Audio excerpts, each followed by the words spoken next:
24 सितंबर 2023 सुवी भारत सरकार के सामाजिक न्याय अधिकारिता मंत्रालय भारत सरकार द्वारा संचालित एडेप योजना अंतर्गत 754 दिव्यांग को रु 95.65 लाख की लागत के कुल 1322 सहायक उपकरण जो 19 प्रकार के हैं भारत रत्न पम अटल बिहारी वाजपेयी प्रेक्षागृह में मुख्य अतिथि सांसद हरीश द्विवेदी ने वितरित किया।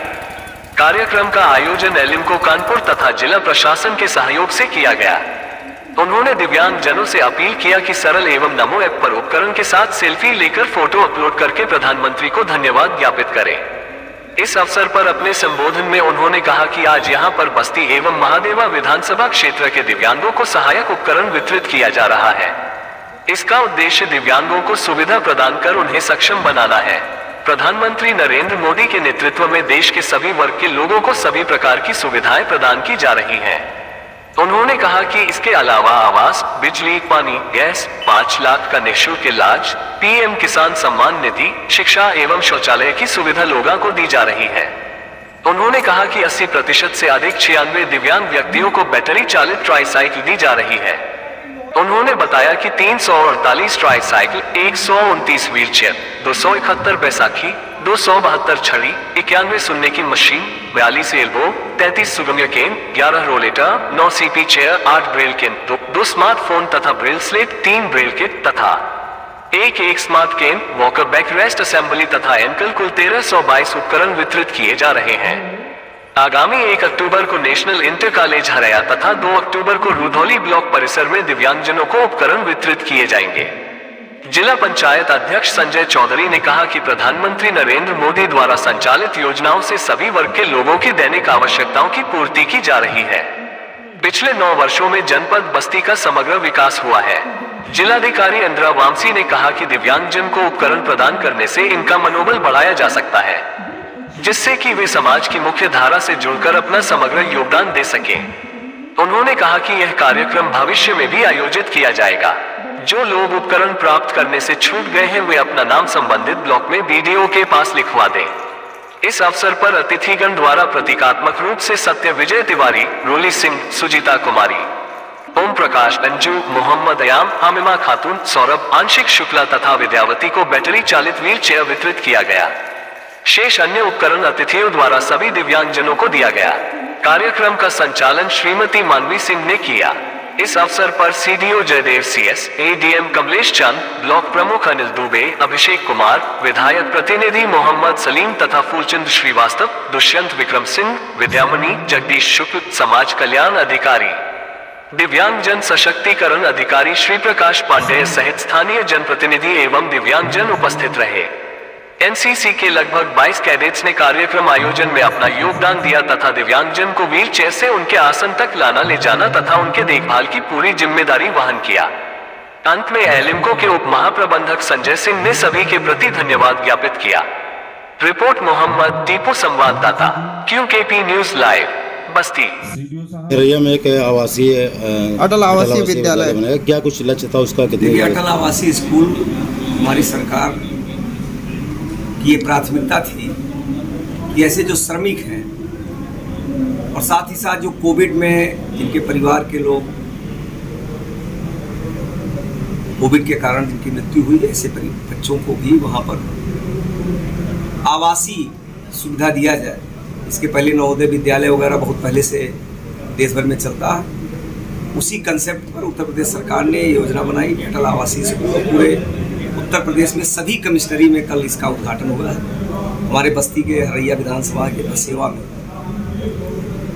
ये विद्यालय कल इसका उद्घाटन, मुझे भी आना था लेकिन किन्हीं कारणों से मैं उस कार्यक्रम में नहीं पहुंच पाया।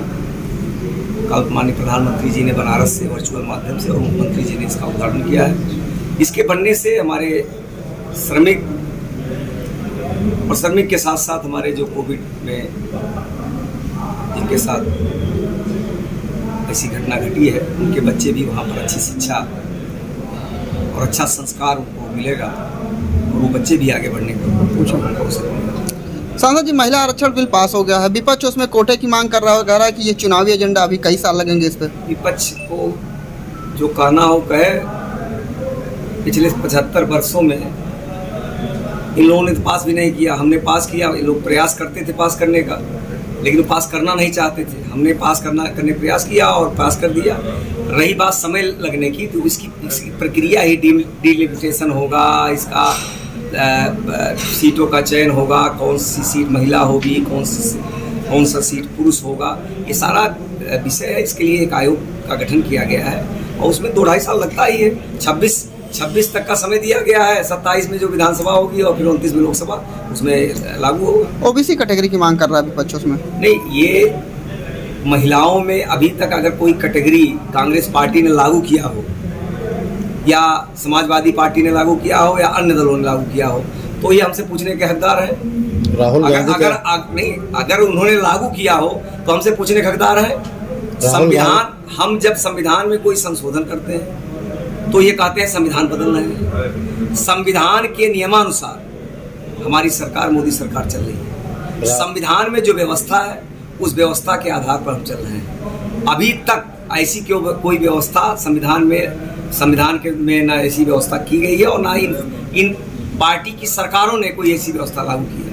अब उनको वोट की राजनीति करनी है तो इस प्रकार का नाम से नाम बात कर रहे हैं। कांग्रेस पार्टी ने अपने पूरे कार्यकाल में एक भी पिछड़ा मुख्यमंत्री, पूरे केंद्रीय सरकार जब भी कांग्रेस सरकार रहती थी, 70-80% लोग उनके परिवार या उनके रिश्तेदार या उनके मित्र लोग मंत्री रहते थे। तो ये जो पिछड़े की बात, दलितों की बात उससे कर रहे हैं, जो पूरा जीवन पिछड़ों के लिए लगा दिया, दलितों के लिए लगा दिया। मोदी जी के कैबिनेट में इस समय 27 मंत्री पिछड़ी जाति के हैं। 40 से 45% पिछड़ी जाति का है। प्राइम मिनिस्टर स्वयं पिछड़ी जाति के हैं।